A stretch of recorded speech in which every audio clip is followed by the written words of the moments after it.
Assalamualaikum warahmatullahi wabarakatuh. Perkenalkan, kami dari kelompok 4 kelas A Pendidikan Matematika semester 5. Pada kesempatan kali ini, kami akan memenuhi tugas mata kuliah persamaan diferensial. Nah, untuk materi kami yakni penerapan persamaan diferensial dalam bidang investasi keuangan. Kami terdiri dari 5 orang, yakni yang pertama, Baik Handini Lora Fadian, yang kedua, Dian Endang Lestari, yang ketiga, Vivin Asmaliah, yang keempat, Firman Al-Hadi, dan yang terakhir yaitu Hilmi Hijriani. Simak terus ya video selengkapnya. Bismillahirrahmanirrahim. Assalamualaikum warahmatullahi wabarakatuh. Perkenalkan, nama saya Dian Endang Lestari, NIM E1R018017 dari kelas 5A. Di mana di sini saya akan mempresentasikan mengenai pengertian investasi. Pengertian investasi menurut Sunariyah tahun 2003, investasi adalah penanaman modal untuk satu atau lebih aktiva yang dimiliki dan biasanya itu berjangka waktu lama dengan harapan akan mendapatkan keuntungan di masa-masa yang akan datang. Yang kedua, menurut Husnan tahun 1996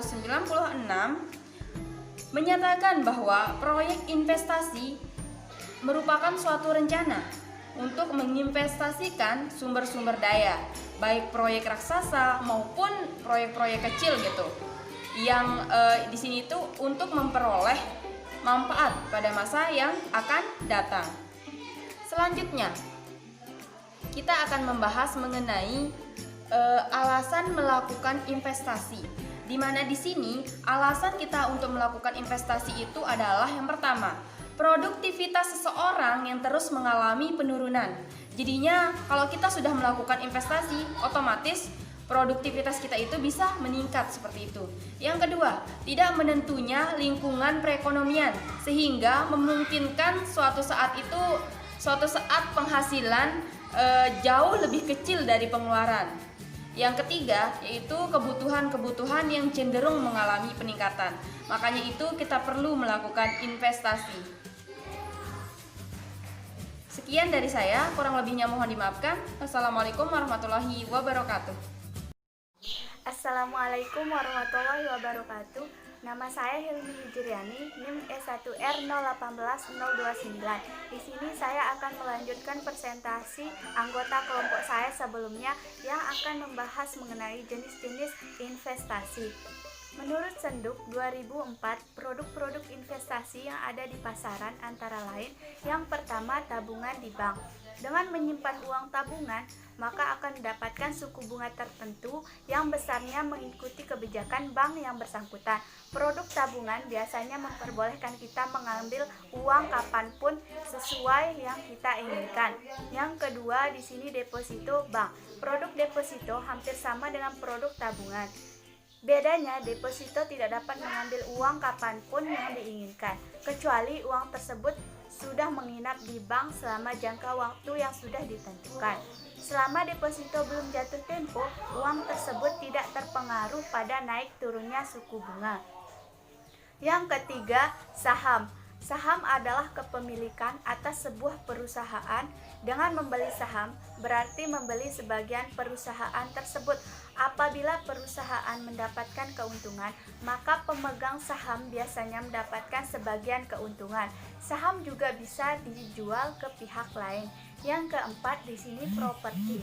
Investasi dalam bentuk properti adalah investasi dalam bentuk tanah dan rumah. Adapun keuntungan yang didapat dari properti antara lain, yang pertama, menyewakan properti tersebut ke pihak lain sehingga mendapatkan uang sewa. Yang kedua, menjual properti tersebut dengan harga yang lebih tinggi. Yang kelima, di sini ada barang-barang koleksi. Adapun contoh barang-barang koleksi antara lain perangko, lukisan, barang-barang antik, dan lain-lain. Keuntungan yang bisa didapat dengan menjual ke pihak lain dengan harga yang lebih tinggi. Yang keenam, di sini ada emas.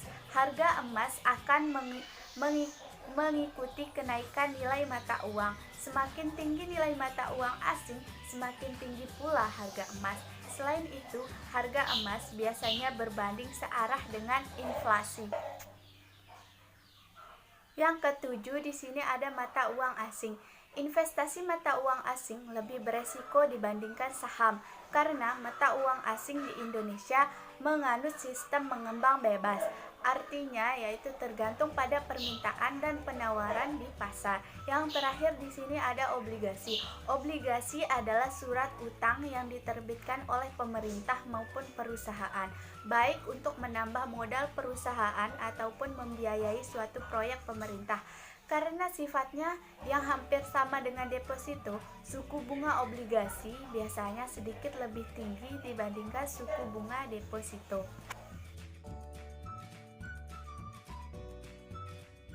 Baik, saya Firman Hadi akan melanjutkan materi selanjutnya, yaitu persamaan diferensial. Persamaan diferensial adalah persamaan yang memuat turunan-turunan dari suatu fungsi yang tidak diketahui, yang kita sebut dengan Y dalam kurung X.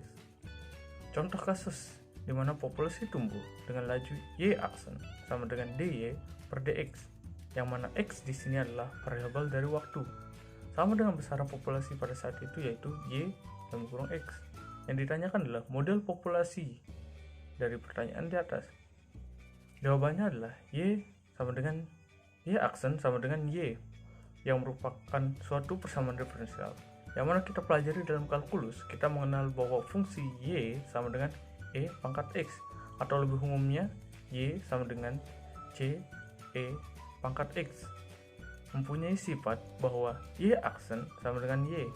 Dengan demikian, fungsi dari Y dalam kurung X sama dengan E pangkat X, atau lebih umumnya Y sama dengan C E pangkat X, yang merupakan suatu penyesuaian dari model populasi tersebut.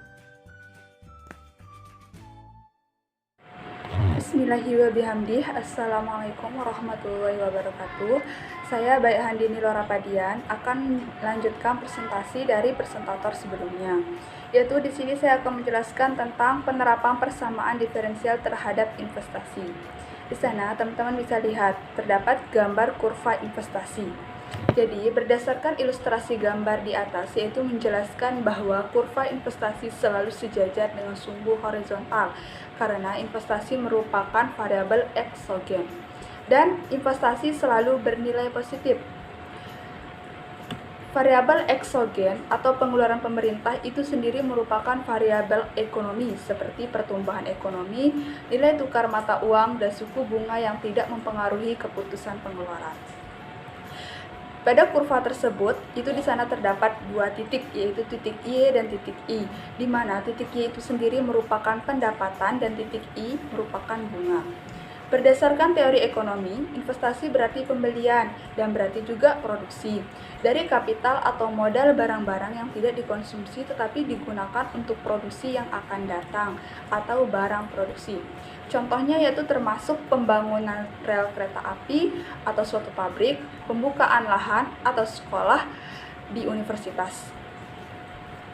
Untuk lebih jelasnya, investasi juga merupakan suatu komponen dari PDB atau produksi domestik bruto yang menghitung nilai pendapatan nasional dengan cara menjumlahkan semua pengeluaran para pelaku ekonomi dengan menggunakan persamaan identitas.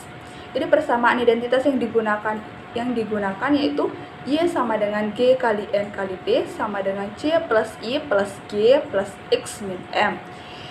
Jadi sekali lagi, untuk menghitung nilai pendapatan nasional dengan cara menjumlahkan semua pengeluaran. Jadi untuk mengetahui nilai pendapatannya, kita bisa menggunakan persamaan identitasnya, yaitu Y sama dengan G kali N kali P sama dengan C plus I plus G plus X min M, di mana C merupakan pelaku rumah tangga, I merupakan pelaku swasta, G merupakan pelaku pemerintah, dan X min M merupakan pelaku luar negeri. Baiklah, sekian dari saya. Kemudian selanjutnya akan dilanjutkan oleh presentator berikutnya. Wabillahi taufiq wal hidayah. Wassalamualaikum warahmatullahi wabarakatuh.